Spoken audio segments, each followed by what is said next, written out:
Olá, meu nome é Adriele e hoje nós vamos dar continuidade no nosso curso de Química Geral. A aula de hoje é sobre números quânticos, um assunto bastante odiado pela maioria dos alunos quando começam a estudar Química, mas hoje a gente vai ver que é um assunto muito simples, bastante fácil de se entender.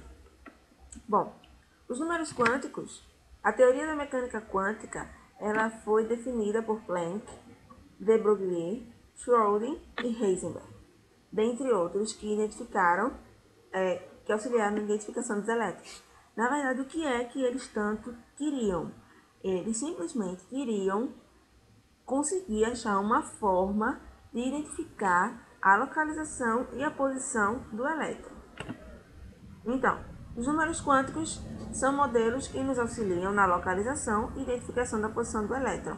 Basicamente, a gente usa os números quânticos para saber onde os elétrons estão. Quer achar elétron, a gente taca número quântico, fica mais fácil de encontrar. São 4 os tipos dos números quânticos. O principal, que é o N, o secundário, que é o L minúsculo, o número quântico magnético, que é o Nzinho, e o de spin. A gente vai estudar um por um, ok? Bom, o primeiro número quântico é o número quântico principal, que é o N, ok? Esse número quântico principal, ele representa todos os níveis de energia, que no caso nós temos 7 níveis, que vai do K até o Q. Então, K, L, M, N, O, P, Q, e vai de 1 até 7. Então, quando falar de número quântico principal, a gente vai lembrar de níveis de energia, que é justamente a eletrosfera. A gente desenha o núcleo do átomo aqui, e a gente desenha meia-luas ao redor sempre, né? Então, cada meia-lua dessa, tá vendo? É um nível de energia. Quanto vai de 1 até 7. Quando falar do número quântico principal, a gente sempre vai lembrar que é um número inteiro que vai de 1 até 7 e que o número quântico principal representa os níveis de energia, ok? Como nos átomos conhecidos, o número máximo de camada é igual a 7 e o número quântico principal varia de 1 a 7, como eu já tinha dito. Bom, esse cientista sueco, ele definiu o número máximo de elétron em cada camada. Ele utilizou essa fórmula 2n ao quadrado para definir qual é o número máximo de elétron, em teoria, em cada camada eletrônica. Mas na prática, essa teoria não se confirma. A gente tem que, na camada K, pela fórmula dele, a gente tem 2 elétrons.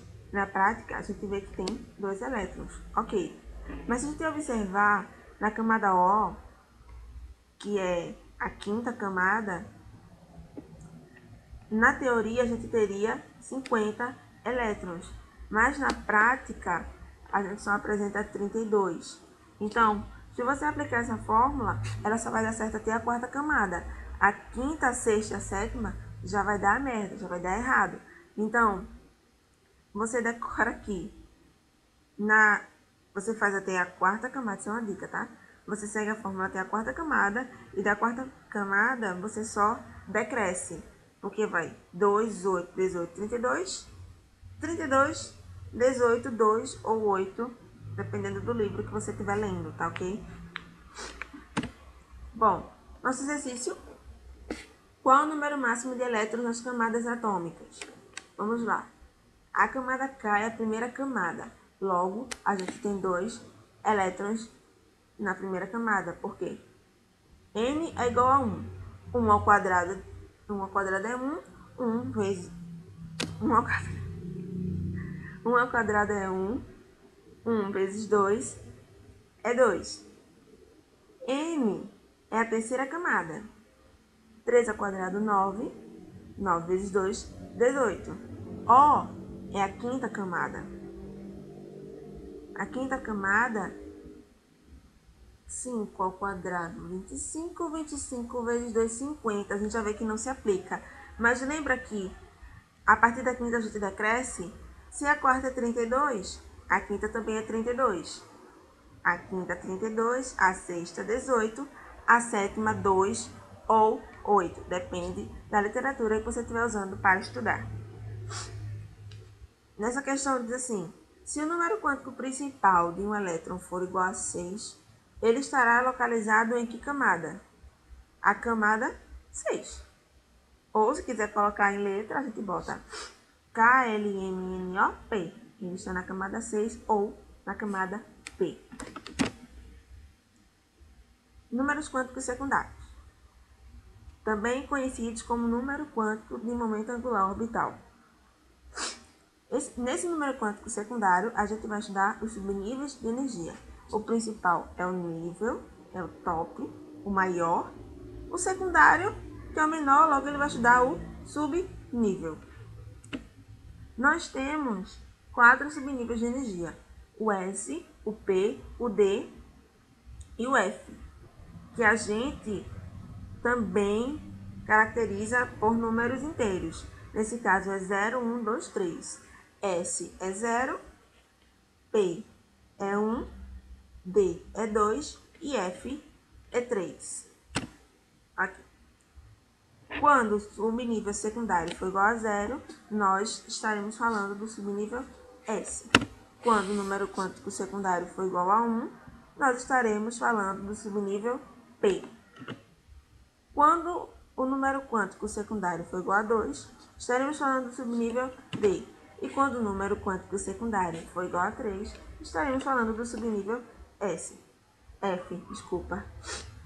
Bom, agora a gente tem aqui as nossas 7 camadas. E nós temos os nossos subníveis existentes em cada camada. No caso, a camada K, que é número quântico 1, ele apresenta só um subnível em cada camada. Lembra que eu disse que até a quarta camada vai crescendo e a partir da quinta vai decrescendo. Então, camada 1, um subnível. Camada 2, 2 subníveis. Camada 3, 3 subníveis. Camada 4, 4 subníveis. Camada 5, 4 subníveis. Camada 6, 3 subníveis. Camada K, ou 7, um subnível. Mais à frente a gente entende isso melhor. No caso, aqui. Não sei se vocês lembram, quando estavam estudando, que a camada S comporta 2 elétrons, a camada P comporta até 6 elétrons, a camada D comporta até 10 elétrons e a camada F comporta até 14 elétrons. No início da aula, a gente viu qual é a quantidade máxima de elétrons em cada camada, em cada nível de energia. A gente sabe que na camada K, a camada K comporta apenas 2 elétrons, então será apenas um subnível, o subnível S, que comporta 2 elétrons. A gente sabe que a camada L comporta 8 elétrons. No caso, a gente vai ter 2 elétrons do subnível S mais 6 elétrons do subnível P. 2 mais 6, 8. Na camada M, a gente viu que ela comporta 18 elétrons. Então, a gente vai ter 2 elétrons do subnível S, 6 elétrons do subnível P e 10 elétrons do subnível D. Somando tudo, a gente tem 18. A camada N comporta 32 elétrons. Então, a gente vai ter 2 elétrons do subnível S, 6 elétrons do subnível P, 10 elétrons do subnível D e 14 elétrons do subnível F. Se somarmos tudo, a gente vai ter 32 elétrons. E agora a gente decresce. A camada O comporta 32 elétrons. Então, a gente vai ter 2 elétrons do subnível S, 6 elétrons do subnível P, 10 elétrons do subnível D e 14 elétrons do subnível F. Somando tudo, a gente vai ter 32 elétrons. A camada P comporta 8 elétrons. Então, a gente vai ter 2 elétrons. A camada P comporta 18 elétrons. É que eu estou pensando muito rápido e falando devagar. Tá uma mistura aqui na minha cabeça. A camada P comporta 18 elétrons, 2 do subnível S, 6 do subnível P e 10 do subnível D. Se somarmos, nós temos 18. E a camada Q comporta 2 elétrons. Então, a gente tem apenas o subnível S com seus 2 elétrons. Esses números que estão na frente de cada subnível indicam o nível que ele se encontra, ok? Então, esse subnível S se encontra no nível 1, esse subnível S se encontra no nível 2, esse subnível S no nível 3 e assim sucessivamente. Cada subnível pode representar um ou mais orbitais, sendo que o número máximo de orbitais é calculado pela expressão 2L mais 1. Aqui a gente tem a quantidade de orbitais de cada subnível. Mas eu vou dar uma dica, escrevam aí, anotem na parede, deixem anotado na testa, no caderno, aonde quiserem. Me ajudou muito. Para você saber a quantidade de orbitais que tem em cada subnível, basta dividir a quantidade de elétrons que ele comporta por 2. Vamos ver se bate? O subnível S comporta 2 elétrons. 2 dividido por 2, 1. Então, o subnível S tem apenas um orbital. O subnível P comporta 6 elétrons. 6 dividido por 2, 3. O subnível P tem 3 orbitais. O subnível D comporta 10 elétrons. 10 dividido por 2, 5. O subnível D tem 5 orbitais. E o subnível F comporta 14 elétrons. 14 dividido por 2, temos 7. O subnível F tem 7 orbitais. Mas por que, Adriele, se a gente dividir por 2 dá certo? Porque cada orbital desse, cada quadradinho desse, comporta 2 elétrons. Certo? 2 elétrons em forma de spin, que fica uma setinha para cima e uma setinha para baixo. Mais na frente eu vou falar disso. Se cada orbital comporta 2 elétrons, é justo, se a gente tem um número par, a gente divide por 2, né? Por quê? Um quadrado desse tem 2, subnível S só tem 2. Subnível P tem 6, então 2, 4, 6. O D, 2, 4, 6, 8, 10. O F, 2, 4, 6, 8, 10, 12, 14. Ok? Pronto. O número máximo de elétrons no subnível é calculado pela expressão 2 vezes 2L mais 1. Pronto, eu já falei disso. É porque eu não gosto... Porque eu tenho que falar dessa fórmula, tenho que mostrar aqui. Mas, se existe uma forma mais fácil de explicar, eu prefiro explicar da forma mais fácil. Eu já tinha dito que cada orbital desse comporta 2 elétrons. E esses elétrons são representados por 2 setinhas. Uma que fica para cima e uma que fica para baixo, ok? Quando a gente vai preencher, por exemplo, se na distribuição eletrônica no final deu 2S1, então a gente tem apenas um elétron no subnível S. Então a gente vai colocar a setinha para cima, ok? Se a gente terminasse por 2P5, então, primeiro a gente coloca todas as setinhas para cima, depois a gente vem colocando as setinhas para baixo. É assim que a gente preenche os orbitais, que é o princípio da exclusão de Pauling, certo? Aí, o número máximo de elétrons, desculpa o erro aqui, tem elétrons nas camadas. Bom, aqui eu falei, eu tô adiantando as coisas, acho que eu esqueço as coisas que eu coloco no slide e falo antes. Bom, a camada K comporta 2 elétrons, então apenas um S, a camada L8, a camada M18, 32, 32, 18, 2. Se você somar a quantidade de elétrons em cada subnível, vai dar justamente a quantidade de elétrons que o nível comporta. Exercício. Indica a camada e subnível em que se localiza o elétron que apresenta os seguintes números quânticos. Ele quer a camada e o subnível. Okay. Ele disse que N é igual a 2 e L é igual a 1. N, número quântico principal, indica a camada, logo o elétron está na segunda camada, a camada L. E o L indica qual é o subnível, nesse caso é o subnível P. Estão lembrados? 0 é S, 1 é P, 2 é D e 3 é F. Ok. Se N é igual a 4, então o elétron está na camada 4. Se L é igual a 0, então esse elétron se encontra no subnível S. Se N é igual a 6, então o elétron está na camada 6. Se L é igual a 3, então o subnível é F. Se N é igual a 3, o elétron se encontra na camada 3. Se L é igual a 2, o elétron se encontra no subnível D. Não é difícil, como eu já tinha dito. Aí. Quantos elétrons podem apresentar as camadas abaixo? Eu coloquei direto, porque como eu disse, seria bom vocês decorarem. Na camada 2 nós temos 8 elétrons, na camada 4, 32, na camada 6, 18, na camada 7, 8 ou 2. É aquela regrinha. 2, 8, 18, 32, 18, 2 ou 8. Vamos para o terceiro número quântico, que é o nosso número quântico magnético. E o magnético vai dizer em qual orbital está o elétron. Ó, o número quântico principal diz em qual nível, em qual camada está o elétron. O número quântico secundário diz em qual subnível de energia está o nosso elétron. E o número quântico magnético, ele diz em qual orbital está o nosso elétron. Vamos voltar para os nossos quadradinhos, nossos orbitais.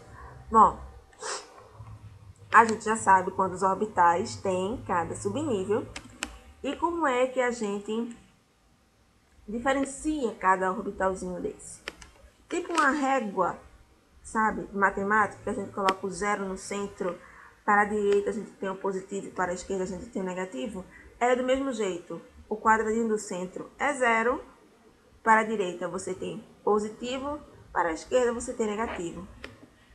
Como S só tem um, então seu número quântico magnético é 0. O P tem 3, então o do centro é 0. Esse aqui é 1 e esse daqui menos 1. D são 5 orbitais, o do centro é 0, 1, 2, menos 1, menos 2. O subnível F tem 7 orbitais, o do centro é 0, 1, 2, 3, 1, menos 2 e menos 3. E por último, mas não menos importante, nosso número quântico de spin, que ele vai dizer se nosso elétron, se a nossa setinha vai estar para cima ou vai estar para baixo, mas na verdade ele representa a rotação do elétron, ok? A gente tem que ir para cima. Quando o spin for mais um meio, a nossa setinha vai estar para baixo, certo? Isso indica que a nossa rotação é no sentido anti-horário. Se o nosso spin for menos um meio, a nossa setinha vai estar para cima, porque vai indicar que a nossa rotação é no sentido horário, ok? Spin mais um meio, seta para baixo. Spin menos um meio, seta para cima. Bom, aqui tem um exemplo de como a gente distribui os elétrons em seus orbitais, a partir de uma distribuição eletrônica, ok? Bom, aqui tem a distribuição eletrônica do ferro. Se você distribuir o ferro, os 26 elétrons dele, a gente vai ter 1s2, 2s2, 2p6, 3s2, 3p6, 4s2 e 3d10. Aí vem a célebre dúvida. Adriele, eu vou distribuir os elétrons do último nível, que nesse caso é o 4, ou do último subnível, do mais energético, que nesse caso é o D. Olha, depende do que a questão pedir, ok? Nesse caso pediu do último nível. Do último nível, que no caso se encontra no número quântico magnético menos 2.